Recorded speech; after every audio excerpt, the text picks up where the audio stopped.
Hello everyone and welcome back to the next edition of Let's Play Skyrim. Last time we had started really poking around Riverwood in depth, talking to people, picking their pockets, looting their houses, and this time it's going to continue. I think I may have spelled out my rationale in the last video, but I have 5 buildings left to search. Faendal's house, Sven and Hildy's house, Hod and Girder's house, the Riverwood Trader, and the Sleeping Giant Inn. The quest, A Lovely Letter, makes friends out of either Sven and Hildy or Faendal, and you can have either Sven or Faendal as a follower. Faendal is a much more useful follower, so I'm going to complete A Lovely Letter in his favor. As such, Sven and Hildy will never be my friends, so I have to steal everything out of their house, which is what I'm going to do.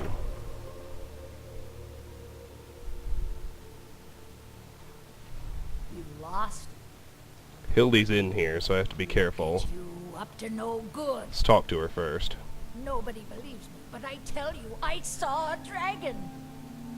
By sure, what do you want? It's my boy Sven you need to listen to. He sings at the inn most every night. Sven has the voice of a snowlark. Only good thing he got from his father. My boy fancies that Camilla Valerius. She'll come around soon enough. Camilla, I've seen her talking to that Faendal. Filthy elf needs to keep to his own kind. What's happened to my Skyrim? Everywhere you look, cats, lizards, and elves. It's sickening. I raised my Sven to be strong and proud. A true Nord. It's time for you to go. Alright. You need to leave. I'd like to pick her pockets first. Yeah, we've hit, but she's not gonna ever let me hide from her. Well, maybe she will. Alright, 8 gold. A Horker loaf. No more. Keep at it. A key to their house. A lockpick. A red apple. And an iron dagger. Now if I leave, I think she'll go to sleep.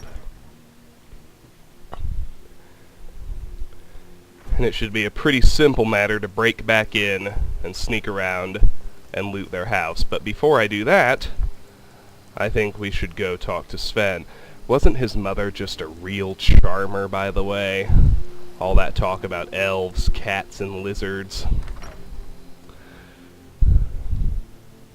There's some pretty blatant racism in the world of Skyrim. You'll really see it when we get to Windhelm, Ulfric's city. Here's Sven. Faendal thinks he can woo Camilla Valerius away from me. She's already mine, I keep telling him. You look like a traveler. Someone that has seen faraway places and heard new stories. I've been trained as a skald, as was my father and my father's father before him. My time at the Bard's College was brief. A prodigy has little need for formal education. I'm composing a new song, a ballad for Camilla Valerius. Someday Camilla will know my affections. Someday. I'm gonna let him play both of his songs once, just so we can hear them. So, can I make a request? Sure. What can I do for you? Can you sing Ragnar the Red? Ah, a fine but bloody tale. I can do that one. Give me a mug of ale. Oh, there once was a hero named Ragnar the Red who came riding to Whiterun from old Rorikstead. And the braggart did swagger and brandish his blade as he told of bold battles and gold he had made. But then he went quiet, did Ragnar the Red, when he met the shield maiden Matilda, who said, "Oh, you talk and you lie and you drink all our mead. Now I think it's high time that you lie down and bleed." And so then came clashing and slashing of steel as the brave lass Matilda charged in full of zeal.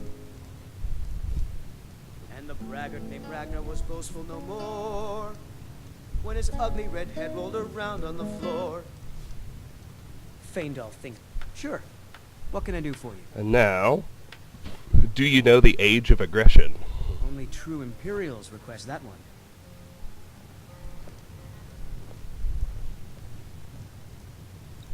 drink to our youth, today's come and gone. For the age of aggression is just about done. We'll drive out the storm cloaks and restore what we own. With our blood and our steel we will take back our home. Down with Ulfric, the killer of kings. On the day of your death we will drink and we'll sing. We're the children of Skyrim and we fight all our lives. And when Sovngarde beckons, every one of us dies.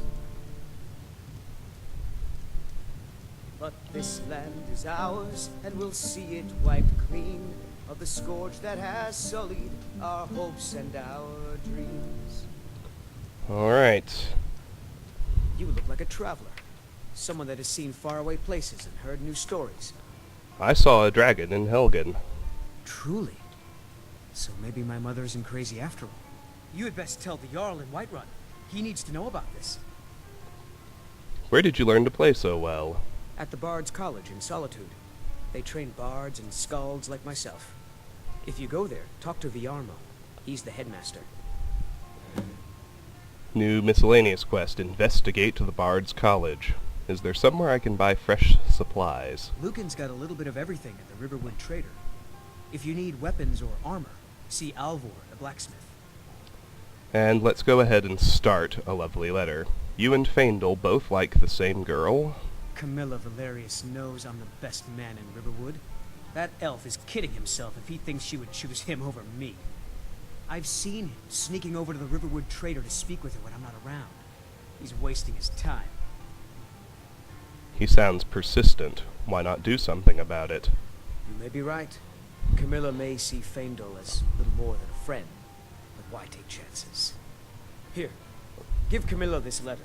It's full of venomous nonsense. Tell her it's from Faendal.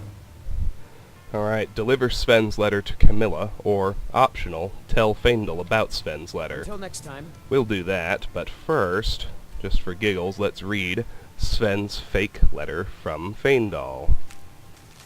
Dear Camilla, I know I have called upon you at your house many times, and while we may be growing close, I need you to put any desire you may have for me aside. I am a true-born son of Valenwood, and I could never befoul my bloodline by courting an Imperial. I hope we can remain true friends, provided you understand your people's place in the Aldmeri Dominion, and respect me as such. Sincerely, Faendal. Well, let's go ahead and activate those new objectives. Before we leave, let's make sure we pickpocket Sven. Oh, if he's sitting down, that'll be perfect. Alright, he has an ale, some bread,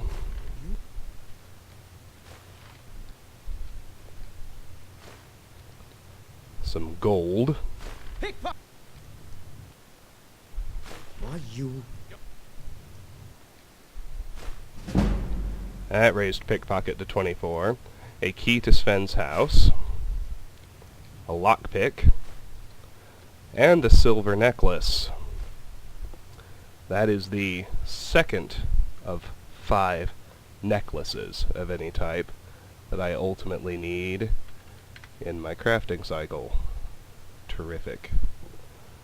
So, with that all done,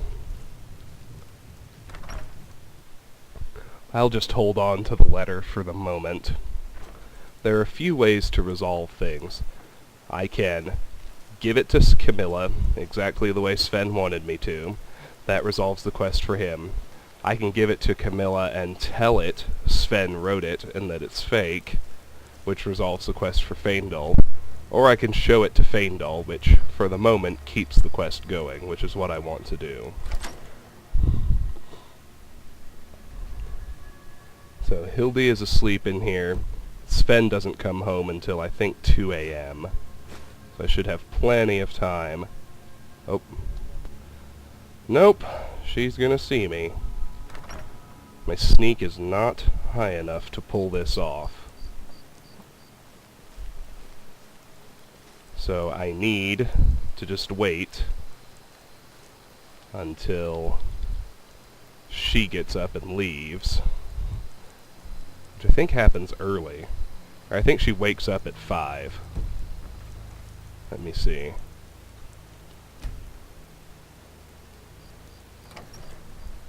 Yeah, the house is unlocked now. She's awake, and I think I'm even allowed to be in here.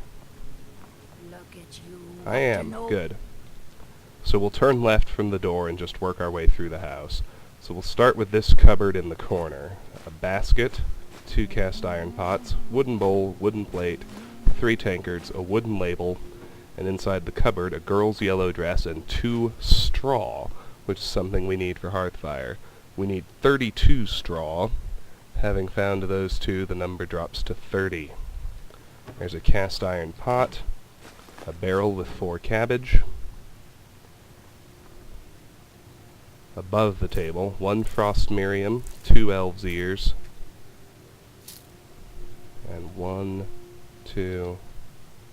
I don't think I can get that without hopping up on the bench. What do you want? A garlic braid, 3 garlic braids, 2 rabbits, 3 rabbits, 1, 2... Oh, come. I don't know how she suddenly saw that. That was she must have been standing up.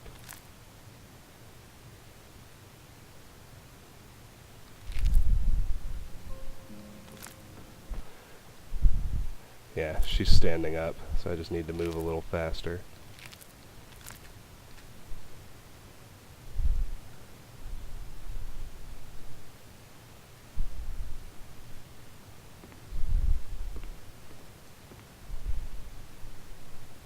It's my boy Sven you need to listen to. He sings at the inn most every night.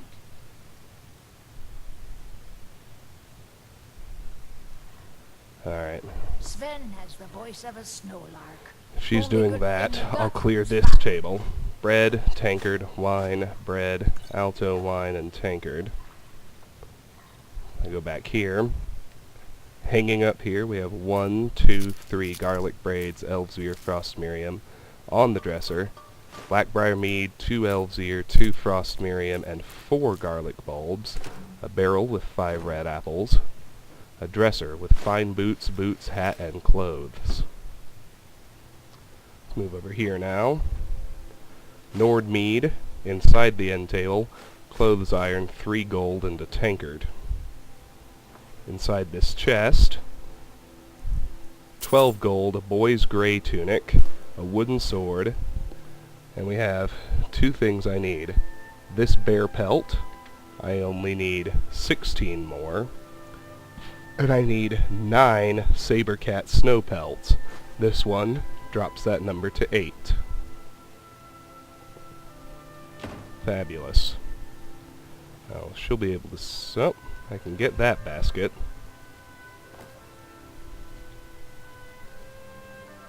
My boy fancies that Camilla Valerius. She'll come around soon enough. Wine, alto wine, bucket, basket. 3 tankards, 2 alto wine, 3 wine, a bucket, a barrel with 4 raw beef, and 3 salt piles. Now, right in front of her, we have a kettle, 2 leeks, a tankard. Break left. There are 2 more tankards, a wooden ladle, 2 cast iron pots, and a kettle. Now I think for the rest of this I'm just going to have to wait till she goes outside, which should happen in another hour or 2. She should at least move. I think at 8 a.m. she goes outside and stays there. And Sven sleeps until noon. So now we should be good. I knew I was still missing 1 animal, a pheasant. There's a bucket, 3 potatoes, Nord mead, alto wine, steel sword, basket, wooden ladle, basket, 2 cast iron pots. And I had missed 1 more rabbit, but I got it now. Alright. Time for a good old-fashioned offload. I don't think I'm carrying a single thing I didn't have to steal. So I won't be able to sell anything. I can just bounce back to Anissa's cabin and drop things off.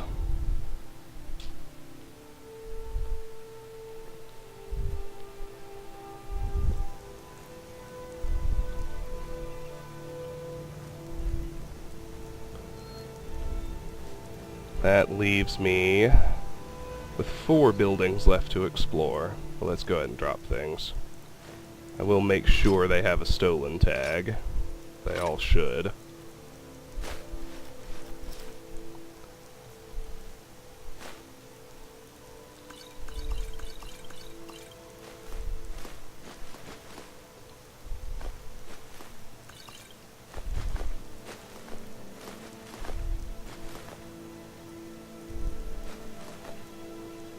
Oh, one of those apples wasn't stolen. What do you know? Let's fish out our red apples and try again. Oh, we got it. Need to hold on to that.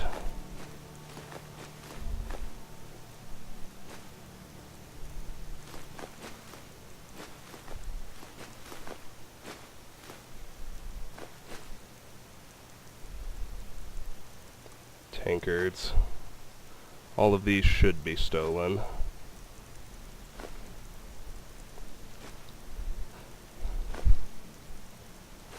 But I do like being certain. Okay. Did I find any unique items in there? No. Find anything useful here? Yes, I did.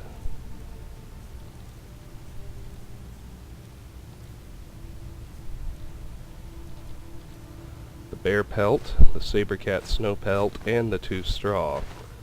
And in here goes the silver necklace. I think that's everything except ingredients.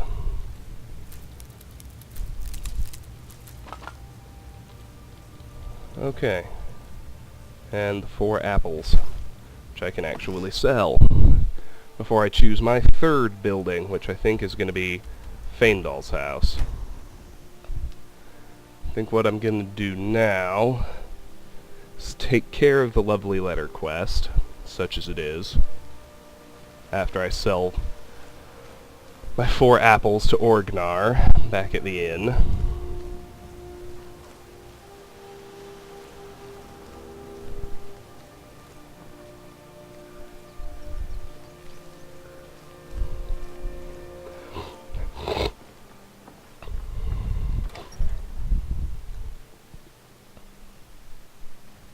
Now that should actually be the last house in Riverwood I have to steal from. And I'll explain why as I get into things. Take a look. Let's sell those apples. Alright. Alright then. We have 4 buildings left. Faendal's house, Hod and Girder's house, the Riverwood Trader, and the Sleeping Giant Inn. I'm going to talk to Faendal right now. Get the lovely letter quest wrapped up. There's beauty here unmatched in all of Skyrim, to be sure. Maybe you've already met Camilla Valerius. If only Camilla shared my affections, or even knew about them. Are you a hunter by chance? The hills surrounding the village are ripe with game. I work at the lumber mill, but I escape into the forest whenever possible. I miss Valenwood, but the wilds here are serviceable. I don't like to brag, but I once took down a bear at 300 yards in a blizzard. Good afternoon. One thing worth mentioning is Faendal is the first skill trainer we've run into. Can you train me to be better at archery? I'll show you what I know. So my skill level is 15. There are 3 trainers for every skill. A common trainer, an expert trainer, and a master trainer. The common trainer can train you up to level 50, the expert can train you up to 75, and the master can train you up to 90. So you have to find... You can't train the last 10, you have to find some other way to raise them. Probably natural progression, but skill books and other free boosts can still work. the cost goes up by 10 for every level. So to go from 15 to 16 costs 200, 16 to 17 would cost 210, and so on. You can train 5 times every level. I'm not going to bother training, because natural progression works well enough for me and I have other things to spend money on, but it's there if you want to do it. Sven wanted me to deliver this letter to Camilla, saying it was from you. What is that blowhard up to now? So, he thinks he can turn Camilla against me. Two can play at this. Here, give this letter to Camilla and tell her it's from Sven. Let's see what she thinks of him after reading that. So now it's deliver Faendal's letter to Camilla. He took Sven's letter and he gave me one of his own. So let's start by reading his. Faendal's fake letter from Sven. My dearest Camilla, I yearn to have you as my own, washing my linens and my fine blonde hair, to cook my dinner from my stove, and tend to my house while I wander. Yours truly, Sven. Now I want to pickpocket Faendal. I can get Sven's fake letter. Oh, he still knows I'm here. I need to get hidden first. From him, anyway. So I can get Sven's fake letter back. I can get a key to his house. Never should. And I can get an iron dagger. Oh, again, it's better if I can actually hide myself. Never. Pickpocket increased to 25. That's awesome.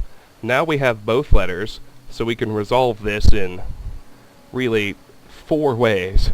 We can give her one of the letters and say it is what it is.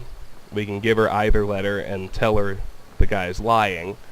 But what I like to do, just because it seems honest, is give her both, tell her they're both lies, but then I can still resolve the quest in favor of whoever I talk to first. For whatever reason, they still like me. Even though Camilla ends up hating them both, as she should. Maybe you could talk some sense into my pig-headed brother. Start here. Sven wanted to trick you into believing this letter was from Faendal. What are you talking about? What's in the letter? Oh my. He wanted me to think Fandall wrote this? Thank you for telling me the truth. Could you talk to Faendal as well? I'm sure he'll want to thank you for standing up for him. And Faendal asked me to give you this letter and say it was from Sven. He what? What are you talking about? Why, that jealous idiot. Thought he could just manipulate me into never seeing Sven again? Thank you for telling me the truth. You should speak to Sven. I'm sure he'll want to thank you too for defending his name. Until next time. Alright. So we've given her both letters. Now all there is talk to Sven or talk to Faendal. And the quest will resolve in favor of whichever one we decide to speak to. So I will go talk to Faendal. At the moment, though, he won't like me, because I exposed his treachery, and Camilla ends up hating them both. Don't even think about it. You want to talk to me after everything you've done? I don't think Camilla will be spending any more time with Sven. I appreciate your help. Please, take this. Some gold I've saved up from working at the mill. And now, he gave me 25 gold. The quest is over, and if needed, I can have Faendal follow me. I'll do it right quick just to show you how followers work. Follow me, I need your help. Lead the way. So when you have a follower, you can enter the command interface if you point at them and hold E. Follower commands. You've entered the command state. To issue a command to your follower, move the reticle until a command appears, then press E to give that order. To exit the command state, press escape. So every follower has a different morality level. Some of them will do absolutely anything, including murder someone just because you tell them to. Some won't kill, but they will steal. Faendal's morality level is no crime, so he won't commit any crimes I ask him to. But Still here. What do you need? I can have him I can tell him to attack Embry, can tell him to attack the chicken. I can tell him to wait there. I can tell him to empty any container. I can tell him to unlock any door. If he's able to do it and it's not illegal, he will. And other followers are even willing to commit crimes for you. So what else can you do? You can tell him to wait here. You go on ahead. Your follower will wait wherever you tell them to for 72 hours. After that, if you've left them that whole time, they leave your service and go back to wherever home is. So he would go back to his house and go back to his normal routine. We heading out? Follow me. Let's get going. In addition to I'm right behind you. holding it as the shortcut, you can say, I need you to do something. All right, what is it? What do you That need? takes you to the same command Anything else? interface. I've got your back. I need to trade some things with you. What do you want me to carry? Now this is neat. I can swipe his hunting bow and his steel arrows. Which I'm not going to do. Well, maybe I am. Yeah, I am. Why not? And one interesting quirk I should mention, What do you want me to carry? while it's paused, is if anybody like Faendal who is both a follower and a trainer, I consider this an exploit, and I'm not going to do it in this playthrough. But if you're so inclined, you can pay for training. So I could pay 200 gold to get archery to 16, and then I could ask him to trade with me, and the 200 gold would be in his inventory, and I could take it right back. So you effectively get free training from any trainer who doubles as a follower.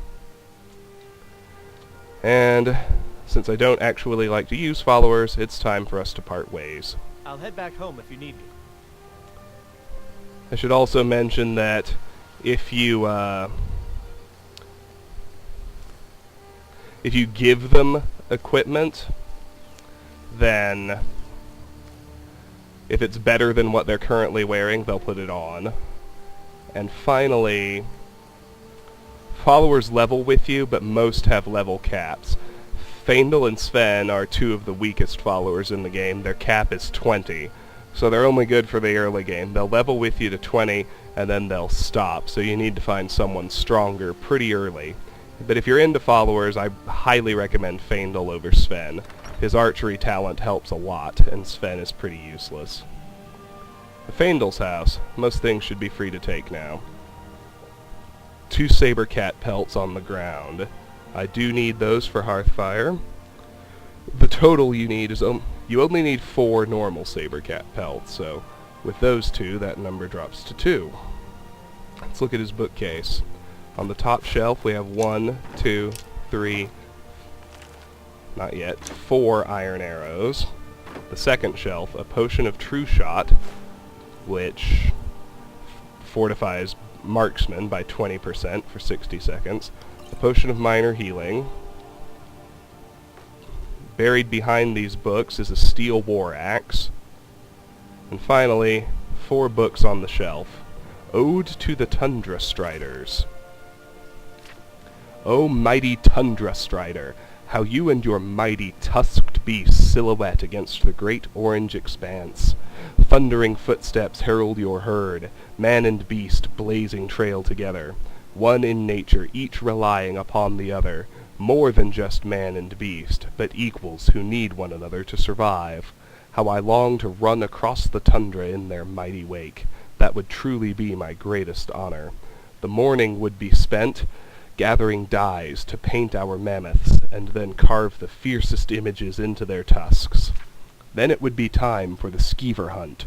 Our clubs would rain down upon the rat pests, smashing the life out of them. In the evening could sit around the campfire, and I would regale those nearby with songs of their majesty and grace. They would let me sample of the mammoth's cheese, a food so foul, yet with healing properties so great. We'd snack on the roasted skeever we'd freshly caught that day, before laying under the stars to sleep. I'd slowly fade to dream, nested in the radiating heat of mammoth fur, its cold-resisting properties keeping me snug. What a grand time we would have, unknown. Scourge of the Grey Quarter. Scourge of the Grey Quarter by Frilgeth Horsebreaker. The tragedies befalling Morrowind do bring forth pity from even the stoutest Nordic heart.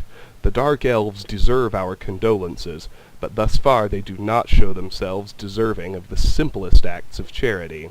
There are very different approaches to how to deal with the imminent problem of Morrowind, and I offer two options as seen in practice in Skyrim.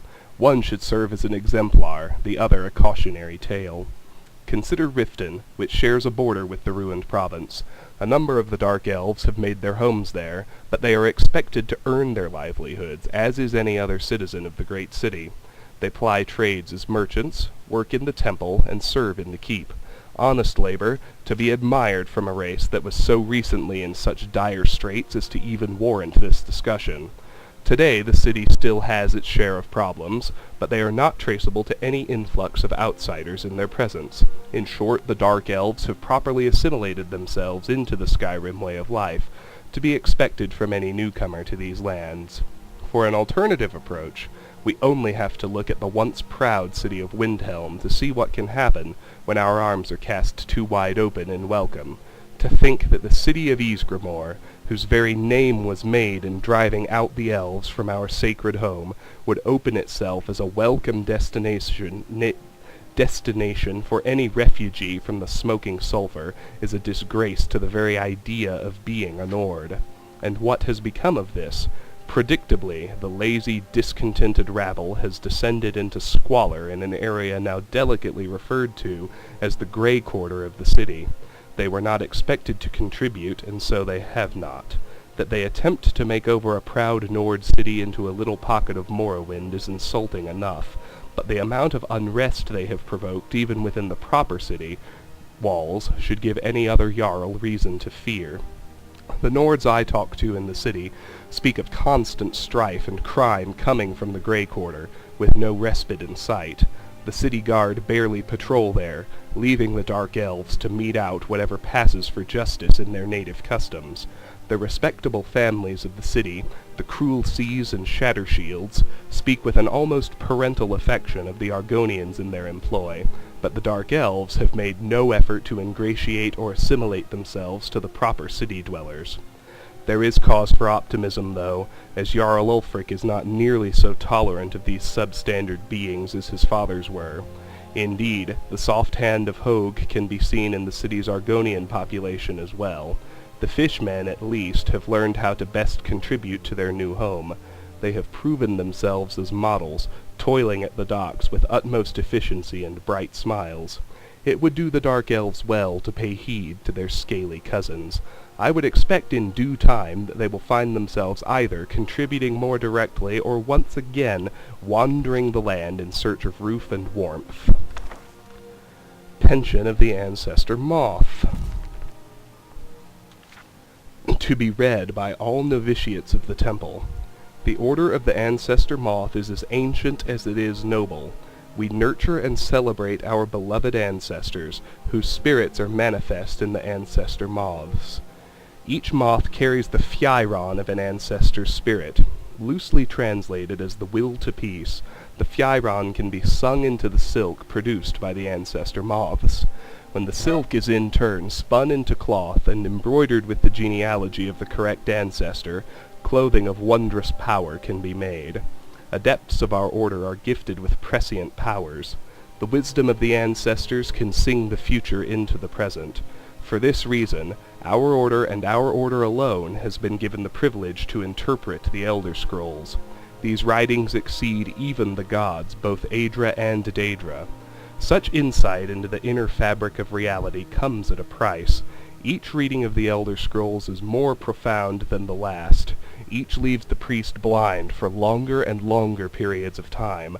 Finally, the last reading achieves a nearly sublime understanding of that scroll's contents, but the priest is left permanently blinded to the light of this world. No longer can he read the scrolls. This monastery is dedicated to the service of these noble members of our order. They now live out their lives with the ancestor moths that they so love. Their underground domains are well suited to the moths. They raise and nurture the fragile creatures, singing to them constantly.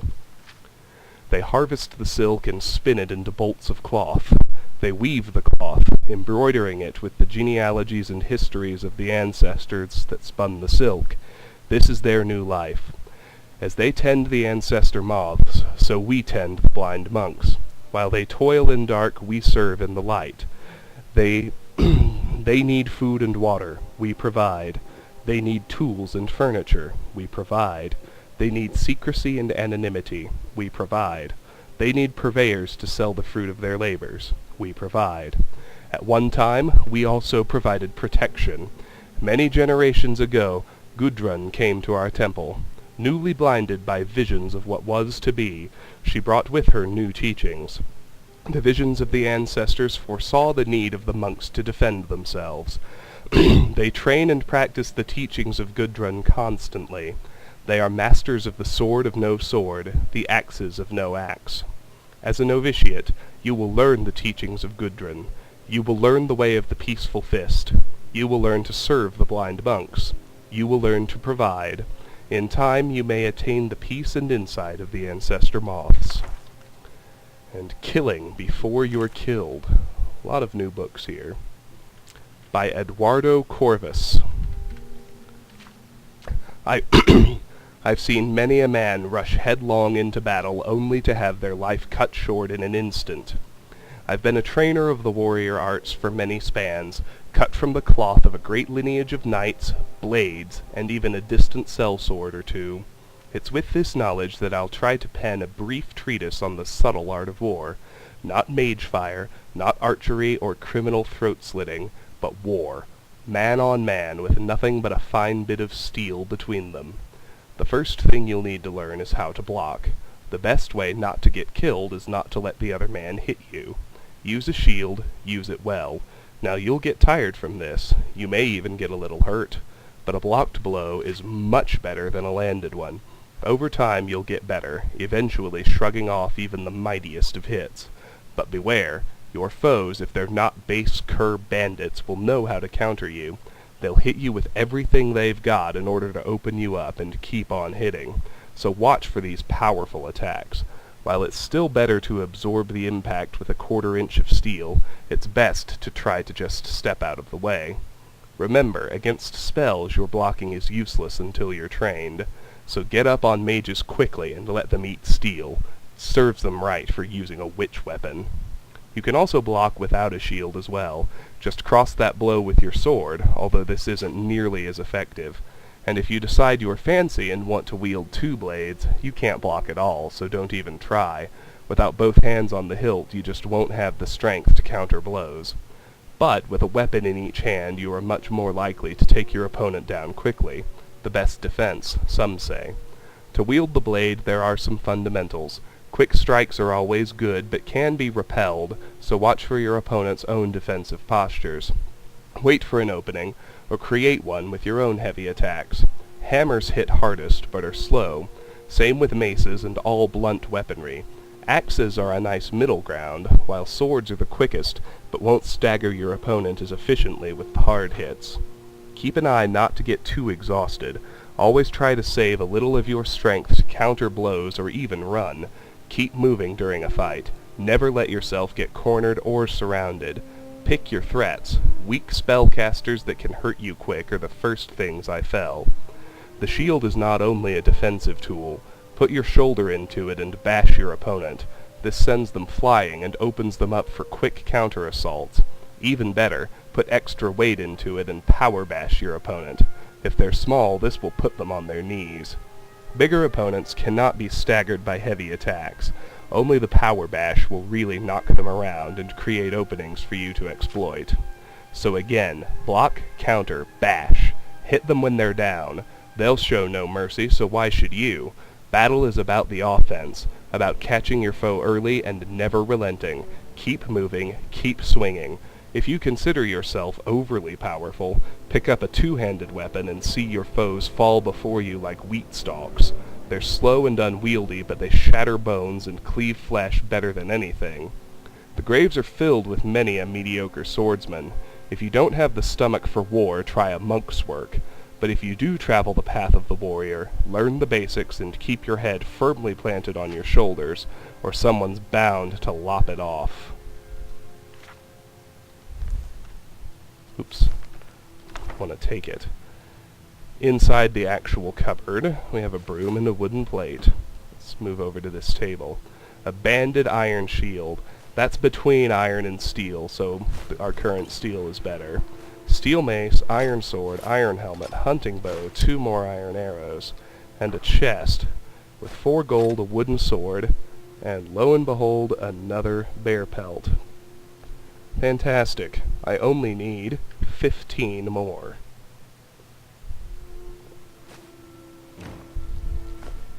A basket, 3 tomatoes in the barrel, 2 baskets on the ground, a frost miriam, 2 garlic, and an elf's ear hanging. A kettle on the table, goat cheese wedge, sliced goat cheese wheel, seared slaughterfish, wooden plate, salmon steak, 2 chicken eggs, sliced Idar cheese wedge, grilled leeks, wooden plate, 3 bread, a raw rabbit leg, pheasant breast, wooden bowl, baked potatoes, wooden plate, 2 potatoes, 1 wine, 2 alto wine, 5 tankards. Above me, 3 rabbits, 1 pheasant, 1 rabbit, 1 salmon, and 3 more pheasants. In front of the fireplace, a woodcutter's axe and a cast iron pot. Above the fireplace, 3 iron daggers and a troll fat. Above this cupboard, 3 elf's ear and 2 frost miriam. Nothing on top. First shelf, wooden bowl, wooden plate, 4 tankards. Second shelf, 2 cast iron pots and a wooden ladle. Inside the cupboard, a kettle and a wooden sword. 3 baskets. On the end table, wine, alto wine, tankard, and another new book, Urbane's Bestiary, Ice Wraiths. Urbane's Bestiary, the Ice Wraiths. 17 last seed. When winter's chill descended upon me, as I traveled further north through the frozen plains and mountains, I settled in at the inn at Dawnstar for a moment of respite and a warm meal. Another traveler there told me to be cautious, that there are creatures who settle into the powder white of the snow, with nary a clue to the careless until it is too late. He went on and on with wild gestures and fantastic tales of entire merchant expeditions being killed by the beasts. His stories frightened the other inn patrons, but I will not be turned by a coward's tale. I will see these from my own eyes, for those icy caves and snow-capped peaks of the north are exactly the type of places that call to an adventurer like me. It did not take me long to find what I sought. These ice wraiths are lucid, serpentine creatures of magic, as if conjured from the frozen tundra and glaciers of Skyrim itself. At one with an environment that makes them nearly invisible, these ethereal apparitions are the death of many Nords, if not by their sudden unholy strike that casts their entire body through their target, then by the malady of Witbane, a curse of infection that dulls the intellect and makes the target even more the victim. As deadly as they are, ice wraiths are simple-minded in their determination, and combat is a straightforward affair, and brute force and a sharp blade are enough to fell these savage creatures. Only the hardiest of men would hope to survive just one of these beasts, but I have slain 2 with general ease. It's good that I've found I can make decent coin selling the ice wraith's teeth, as they are a prized ingredient in alchemical potions. That will continue to afford me the opportunity to search these lands for a challenge worthy of story, for I have yet to see what would make me tremble. Inside the end table, we have clothes iron, 8 gold, and a wooden bowl. A troll skull, another chest with 51 gold, an empty petty soul gem, a potion of minor stamina, a suit of steel armor, and a silver and moonstone circlet. For my crafting cycle, I eventually need 2 circlets. That will serve as my first one. Excellent. And finally, this table, bread, 2 tankards, alto wine, and 1 bucket by the door. That is it for Faendal's house. So let's perform another offload. I just have tons of stuff to sell. I'll start over here with Alvor. Take what you need, my friend. Take a look. 2 hunting bows, 3 iron daggers, speech increased to 28, an iron sword, a steel mace, a steel war axe, and a woodcutter's axe, a banded iron shield, an iron helmet, and a suit of steel armor. And that's it. Let's go sell food to Orgnar, and then the rest to Lucan.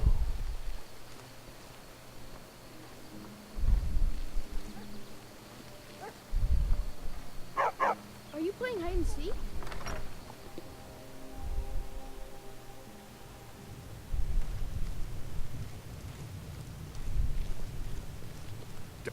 We got room, drink for the thirsty, food for the hungry. 5 alto wine, a baked potato, 3 bread, another bread, Idar cheese wedge, goat cheese wheel, grilled leeks, 5 pheasant breasts, 2 potato, 5 raw rabbit leg, 2 salmon meat, a salmon steak, a seared slaughterfish, sliced Idar cheese, sliced goat cheese, 3 tomato, 4 wine. Awesome. All right, then. Now let's go visit Lucan. Then we'll make another pit stop at Anice's, and we'll come back here and deal with the last 3 buildings. We're halfway through. This thoroughness is, The Riverwood trader is... I suppose it's a little tedious, but it really helps out. So we can sell Lucan the 2 wooden swords. They're technically weapons, but Alvor won't take them. You can sell him all 3 potions, all 5 books, the baskets, the broom, the bucket, the pots, the iron, the kettles, and the tankards.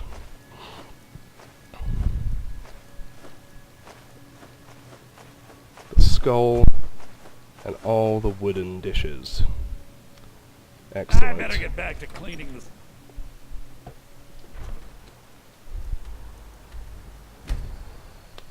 Next, another offload.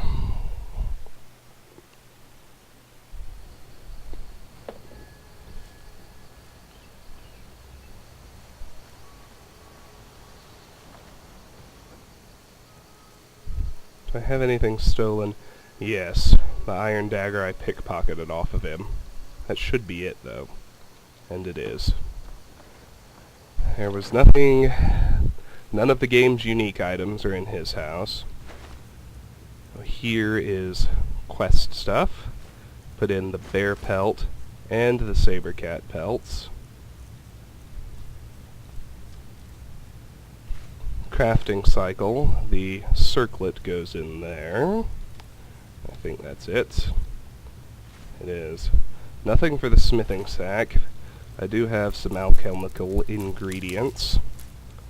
And I have an empty petty soul gem for the enchanting barrel. I'm pretty sure that's it. Yes. Now let's head back. The 3 buildings left are the Riverwood Trader, the Sleeping Giant Inn, and Hod and Girder's house. All 3 of them we can eventually befriend the owners, and most of the stuff inside becomes free to take. For that reason, I'm not going to steal anything that I would just sell. For stuff I would just sell, I'm just going to wait until they're my friends. So, what do you have to do? The Sleeping Giant Inn, we won't be able to take stuff from inside it for a long time. That option becomes available when we complete, or maybe when we start. I think it's just when we start the quest, A Blade in the Dark, which is a significant ways down the main quest line, and something we won't reach for a long time. Riverwood Trader, stuff becomes free to take when we complete the Golden Claw, which we'll do fairly soon. And finally, for Hod and Girder, that's the easiest. We can make friends with them simply by chopping wood. So I'm going to chop some firewood right quick, deliver it to Hod, and then we can talk to Hod, Girder, and Frodnar, pickpocket Hod and Girder, and loot their house. Let's begin by chopping some firewood. You have to have a woodcutter's axe to do this, just incidentally. Be aware of that.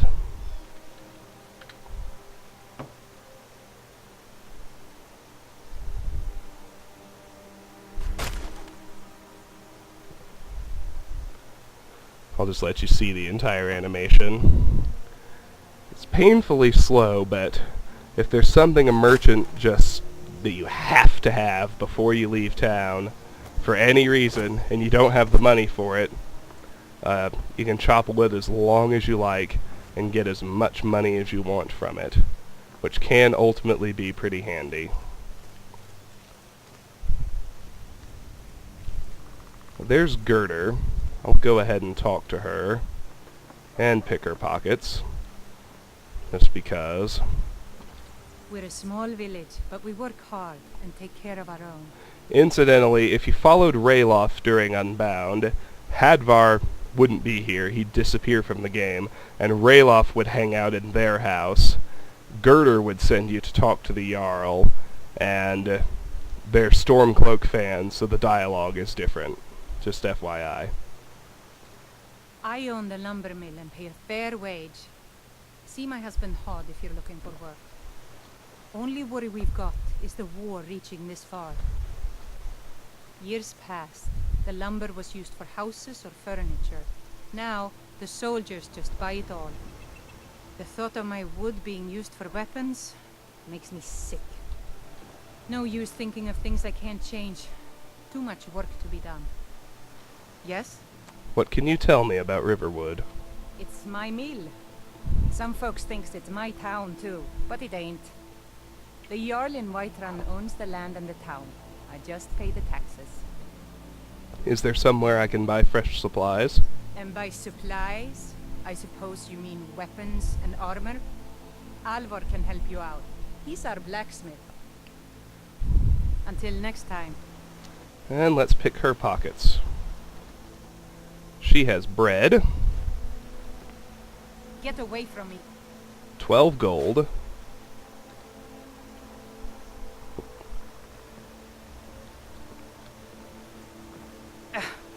oh, bumped into her. Have to be careful.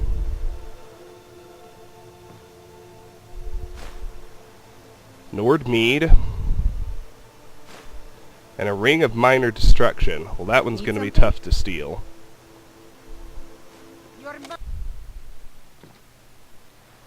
What? Kept trying to steal it. Boom! Pickpocket increased to 28. That's what I like to see. Frodnar has left his post. Briefly, on the lumber mill, I'm not going to really mess with it at all right now, but once we build a house, or once we have one of the 3 houses, lumber mills will become very important. But they're useless to us at the moment. So let's move over to the house.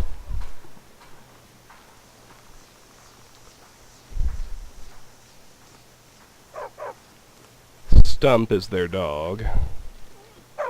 All he does is bark. I've also got a cow and a chicken in the yard, and We're a small village, but we work. and there's a chicken that wanders around the main street. I own the lumber mill and pay a fair wage. See my husband Hod if you're looking for work. Here's Hod. Let's make friends right away. Here for work?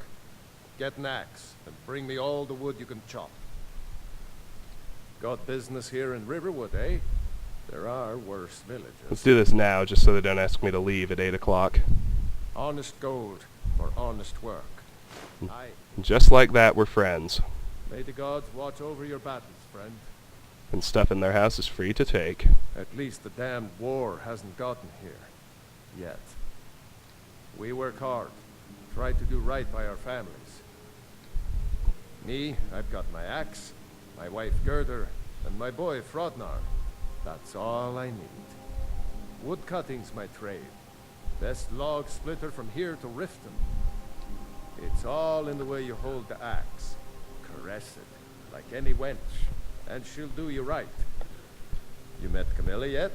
Wouldn't mind getting my hands on those trunks. Well, I'll let you go about your business. Yes? Alright, now let's pick his pocket.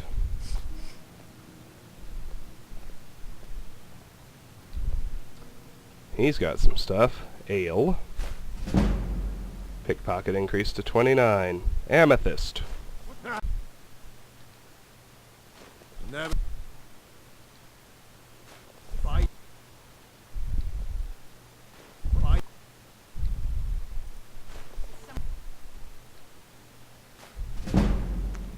Pickpocket increased to 30.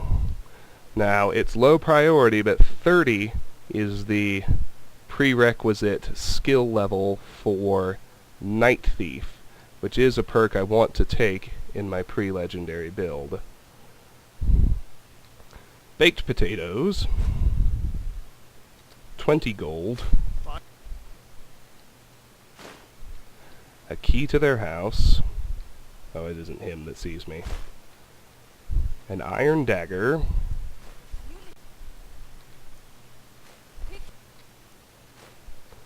And a silver ring.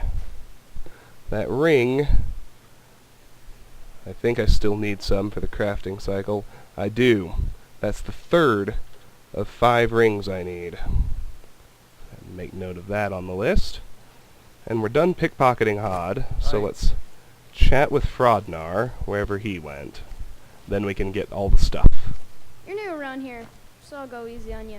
But don't get on my bad side. Get me mad, and I'll prank you. And not a little, a lot. Ugh, everybody around here is so serious. So I like to have a little fun. So what? My friend Dorothy doesn't like my pranking. You're being mean, Frodnar. So what if I am? Mother wants me to work at the mill, but I ain't nobody's slave. You gotta have better things to do than talk to me all day. Hi there. Alright.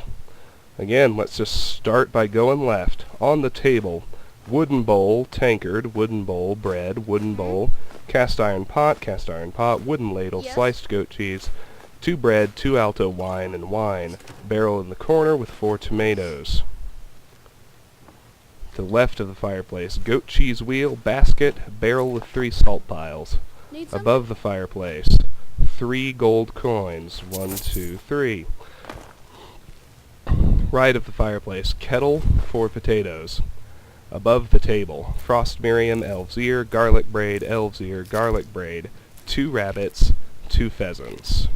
On the table, potato, garlic, bucket, potato, wooden bowl, seared slaughterfish, wooden plate, 2 seared slaughterfish, wooden plate, sliced Idar cheese, 3 bread, cabbage, leek, 3 chicken's egg. Right of the table, 1, 2, 3, 4 baskets. Top shelf, bucket, middle shelf, basket, 3 tankards, bottom shelf, 2 alto wine, 3 wine.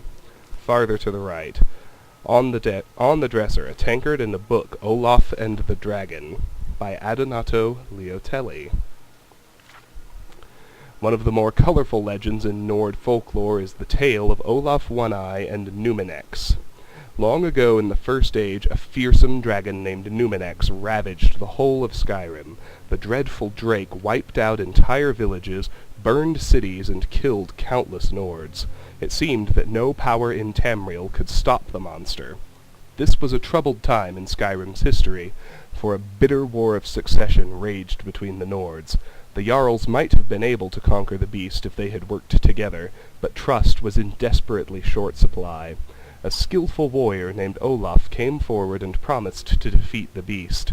In some accounts, he is the Jarl of Whiterun. In other versions of the legend, Olaf promises the people of Whiterun that he will capture the monster if they will name him Jarl. At any rate, Olaf ventures forth with a handful of his most trusted warriors and seeks the beast out, eventually finding Numinex in his lair atop Mount Aethor. Needless to say, it's an epic battle. First, Olaf comes at the dragon with his axe and his shield. Some variants of the legend say that Olaf and the beast battled with blade and claw for days, but were too evenly matched for either to gain an advantage. Most accounts hold that Olaf, perhaps frustrated that his weapons are completely ineffectual against the dragon, finally casts them aside. Giving voice to the rage that has been building within him, Olaf unleashes a terrible shout. Here again the stories diverge. Many accounts hold that Olaf did not realize he possessed the power of dragon speech, while others suggest that he had long possessed this gift, but wished to test himself against the dragon in martial combat first. Virtually all variations of the legend, however, agree on what happened next. Using the awesome powers of the dragon language, Numenex and Olaf engage in an epic shouting duel atop Mount Aethor. So forceful are their words, they are said to shatter the stone and split the sky. Finally, Numenex collapses from a combination of injury and sheer exhaustion. Somehow, and this detail is conspicuously absent in virtually every account, Olaf manages to convey the dragon all the way back to the capital city of Whiterun. The people of Whiterun are suitably impressed with Olaf's hostage. They build a huge stone holding cell at the rear of the palace, which they rename Dragon's Reach. This enormous cell serves as Numenex's prison until his death. Olaf himself eventually becomes the High King of Skyrim, putting an end to the War of Succession. Presumably, his great deed made him the only leader upon whom all the people could agree, and so the land once again has peace. As a visitor to Skyrim, I find this tale both fascinating and highly entertaining. It is one of the most celebrated legends of the Nords, and one can easily understand why. It's a story of surpassing heroism, in which a resourceful and worthy Nord does battle with a truly terrifying adversary, and emerges victorious by yelling him into submission. The only way in which this could have been even more of a Nordic tale would be if Olaf beat Numenex in a drinking contest. The legend is not without its doubters, however. The bard Svaknir, who lived during Olaf's reign, wrote and performed an alliterative verse that challenged Olaf's version of events. Enraged, the High King threw the rebellious bard in prison and destroyed all written copies of the verse. How I would love to lay hands on a copy of that verse. I admit I am immensely curious to know what assertions Svaknir made about how Olaf really defeated Numenex. There are a few ancient bard texts that provide one possible answer.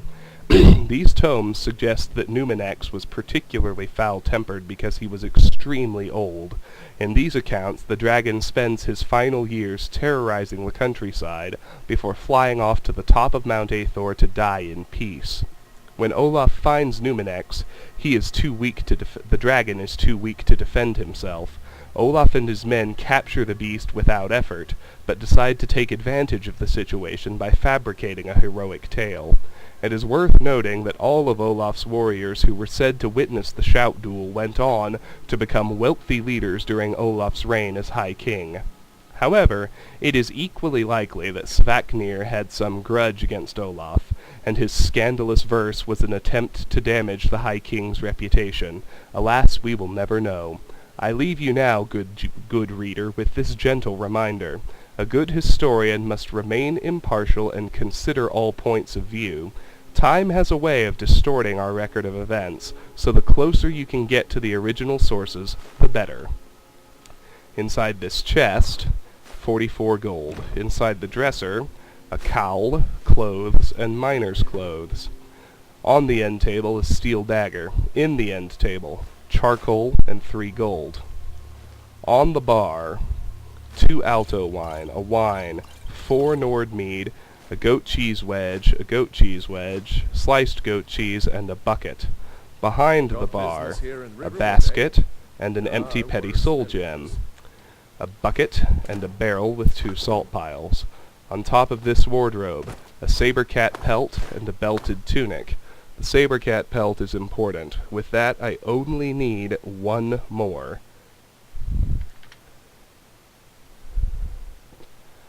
Inside the wardrobe, boots. Farther left, boots, a coin purse with 19 gold. Under the bed, an iron war axe, which I actually need to steal. Let's move it over behind him, so I can get hidden and snag it. On top of the end table, a potion of haggling, that I also need to steal. At least the damned war hasn't been here. Yet. Are you playing hide and seek? We're a small village, but we work hard and take care of our own. Frodnar can see me, so I need to be careful. There, we got it. I almost missed a basket right here to the right of that end table. Also on this end table, a hat and a new book of Fiori and Holgeir.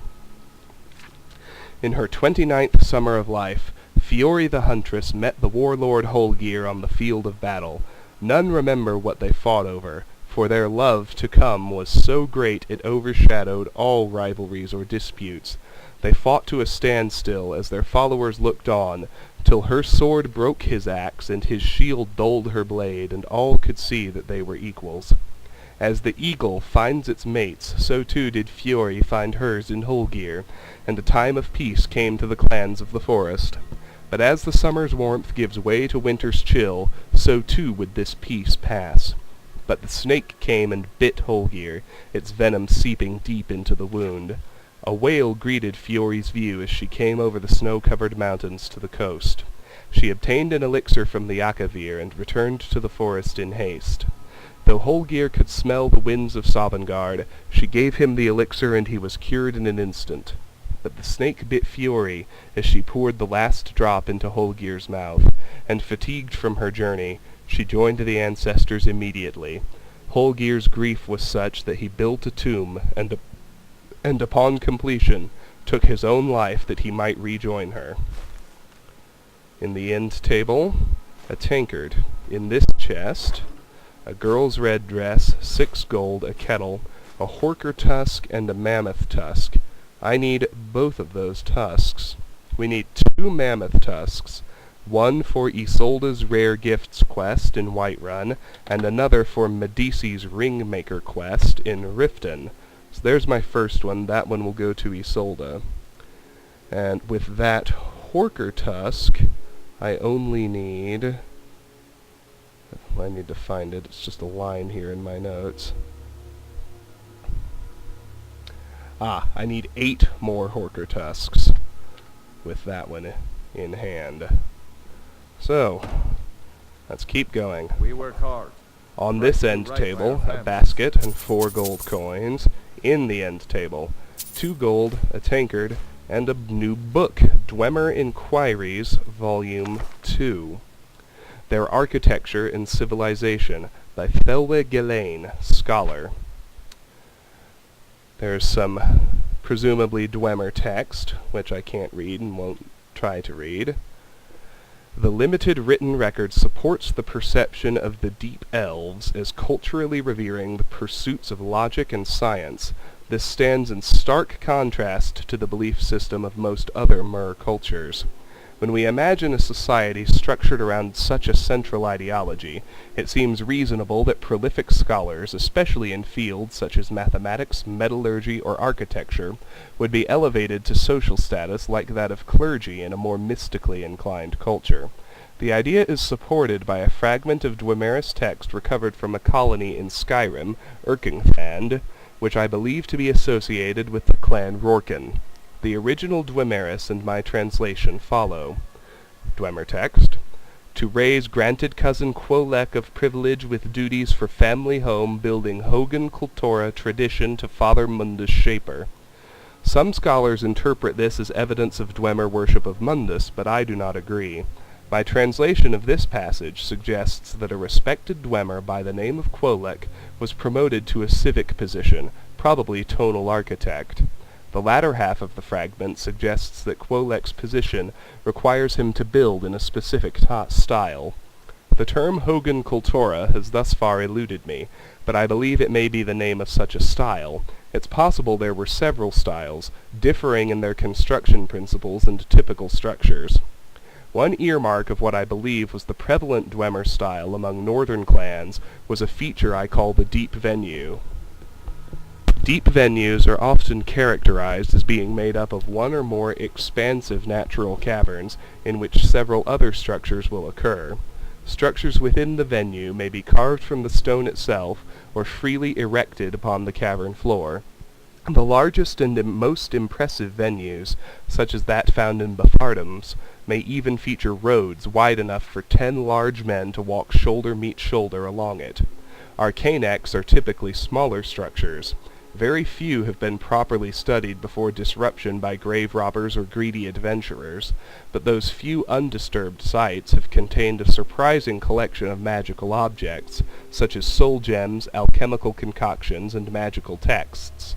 Some scholars take these as evidence that the Dwemer did, in fact, dabble in the magical arts.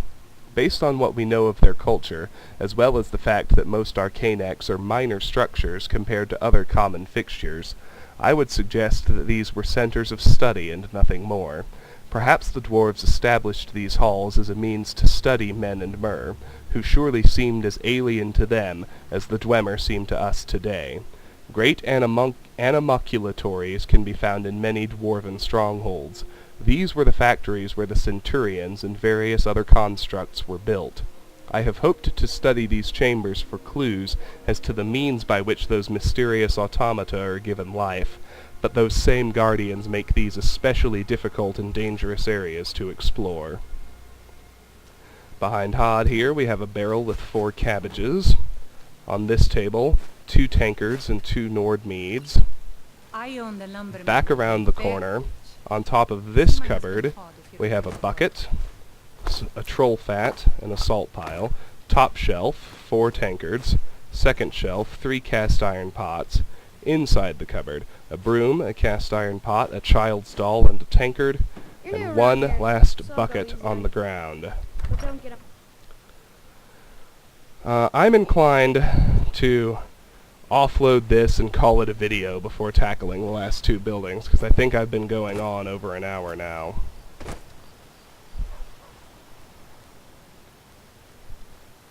I think I found some stuff I could sell to Orgnar and Alvor, but I'd rather just dump it all on Riverwood. Lucan, get it Oh, all bit of over this, with. a bit of that. Let's just do that. A steel dagger, belted tunic, boots, clothes, cowl, hat, miner's clothes, 6 alto wine, red, bread, 5 cabbage, goat cheese, leek, all the mead, pheasant breasts, potatoes, rabbit legs, slaughter fish, more cheese, more tomatoes, and wine. You can sell him the books, the baskets and buckets and brooms and cast iron pots. I should have sold those one at a time, but it's certainly not a mistake worth reloading over.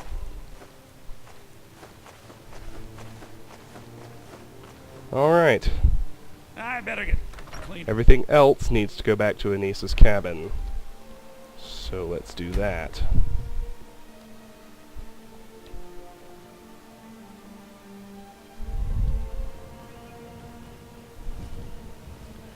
We have 2 buildings left to explore in Riverwood. The Riverwood Trader and the Sleeping Giant Inn. Now, like I said, we can eventually become friends with the owners of both establishments, which will allow us to freely take most of the items inside. Therefore, the only things that I want to take before that happens are things I won't be selling that are intrinsically useful. So, we'll still pickpocket the people and talk to the people and do any quests they might offer us, but we will only sweep the areas for, well, things that are actually useful that we don't want to sell.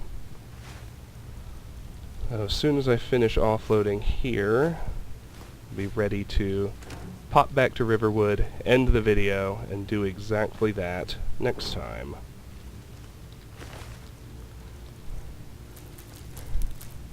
Towns are tedious, and we don't have much to do between Riverwood and the much bigger city of Whiterun.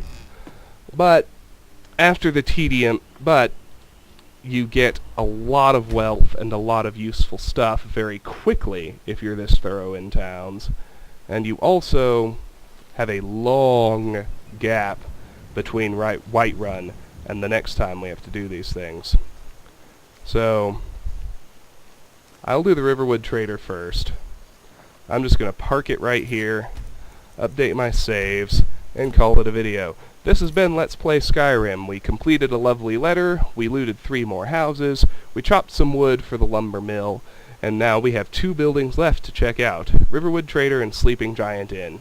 We'll do that next time. Until then, thank you for watching. Bye-bye.